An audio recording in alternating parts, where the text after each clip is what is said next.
What's going on, YouTube?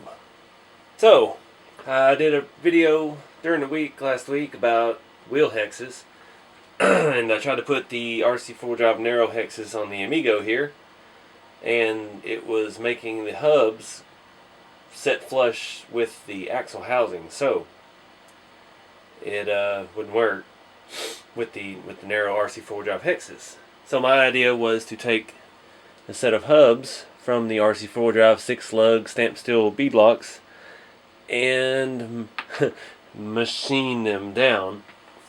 Now, I don't have a CNC. I don't know anyone that has a CNC. So we're going to use a orbital sander. So we're going to call this our ghetto hub narrowing technique. It's the only idea I've got. I know it'll work. I've done some machining before with sanding aluminum. This aluminum stuff that our crawlers are made out of is pretty soft. I haven't had any issues cutting and grinding and shaping some of it before, so I don't anticipate any problems now. I'm just not sure how long it's going to take me. But I have this extra set. I stripped some of my spare 155 beadlocks. I've got this extra set of hubs, and I'm going to try to take about 2 millimeter off of them. And I'm going to use get the RC4wd Narrow hexes. I don't know where I put them, but that's going to be my guideline. I'm going to set that in there and sand on it until it's flush. And then hopefully we can narrow our track width just enough. I'm not trying to go too much because this is a really small vehicle in real life. And any tires, especially as tall as these look, they're not going to fit under the fenders. It's just not going to work. I mean, if I was going to run something like the 155 dirt grabbers, then definitely, yeah, those should be under the fenders. But these are big old swampers, and this truck's got a good lift on it. So I am going to try and find my hexes, and I'm going to get to sanding. I'm going to do a couple. Hopefully I've got my caliper, and we'll measure them, make sure they're all even, so I get even all the way around. And I'm going to do a couple, and then we'll come back and I'll show you how much I actually took off. Alright guys, I've done one. It's taken a little bit longer than I anticipated, of course.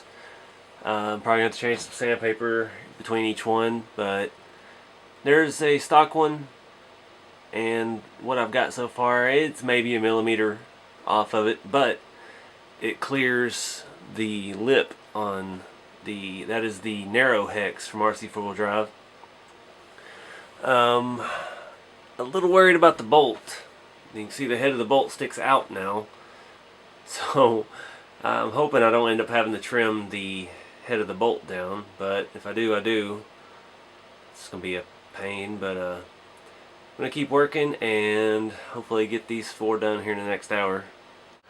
Alright guys, so I ran out of sandpaper. I thought I had some more for that orbital sander, and I don't. So I've got 2 done, and I got one that is partially done and one that I haven't touched. So I just put the 2 finished ones next to the original one so you can kind of see you got about another millimeter out of it. So I think I'm going to go ahead and throw those on the I guess I'll do the front first. I'm going to take the beadlocks apart and see how much that gets us. Because it looks like, looking at my truck, the fronts stick out further than the rears anyway. So maybe it'll even out and I won't have to do the backs. This is tedious. I've just been holding these with some vice grips on an orbital sander, and it's taking forever. So now, in keeping with tradition, it's taking forever. I'm going to take beadlocks apart and swap out the hubs. Alright guys, I've got one swapped over. I just wanted to show you my little cheat here. Since I wasn't going to change tires or wheels, I zip tied the front and back half of the beadlock wheel together, so that way when I pulled all the screws out, it didn't move, and it didn't let go of the tire, and I didn't have to reset the bead or anything. So big time saver there. And I've got the small narrow hub on there, I'm sorry, and these have a Allen set screw so they don't come off. So I'm going to mount this up.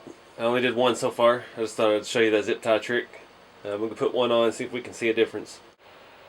Alright guys, I got the fronts on. It, you know, another millimeter and a half. Not super noticeable, but I can tell. In person, you can tell. I don't think I'm going to mess with the backs.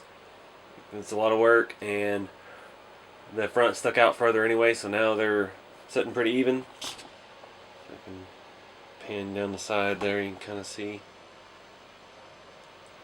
So, another different technique for trying to do this, short of buying some of the narrower axles. They cost $300, but that's where I'm at. So hope maybe get some ideas, come up with your own better way to do this. But anyway, thank y'all for watching, and stay tuned for more.